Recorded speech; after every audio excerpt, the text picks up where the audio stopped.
গরমটা প্রচুর পড়ে গেছে এবং ছেলে হোক বা মেয়ে আমাদের সকলকেই বাইরে বেরোতে হচ্ছে। এর ফলে মুখে হাতে পায়ে প্রচন্ড পরিমাণে সানট্যান পড়ে যাচ্ছে। তো বাড়িতে বসে এই সানট্যান কিভাবে দূর করবে, তাও আবার ঘরে থাকা সামান্য কিছু উপকরণ দিয়ে, সেটাই আজকের ভিডিওতে তোমাদের সাথে শেয়ার করব। আর এখানে আমি নিয়ে নেব ভর্তি 1 চামচ বেসন। তো এখান থেকে হাফ চামচ চন্দনের পাউডার আমি এর মধ্যে দিয়ে দেবো। অনলাইনে পাওয়া যায়, তোমরা কিনে নিতে পারো। এই যে আমি দেখো কিনে এর মধ্যে রেখে দিয়েছি।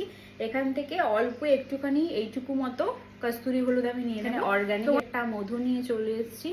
মধুটা ওই হাফ চামচ বা তার একটু বেশি দিতে পারো। দইটা এখানে হাফ চামচ মতো দিতে হবে। এই যে আমি এর মধ্যে দিয়ে দিলাম। একটু গোলাপ জল দেবো, খুব বেশি নয়। দিয়ে এটা ভালো করে মিক্স মিক্স মিক্স। খুব পাতলা করলে চলবে না, একটু মোটা করে চোখের জায়গাটা বাদ দিয়ে পুরো ফেস প্যাকটা লাগিয়ে নিতে হবে। তো আমি এটা পুরোটা লাগিয়ে ফেরত আসছি। দেখো আমি ফেস প্যাকটা পুরো মুখে লাগিয়ে নিয়েছি।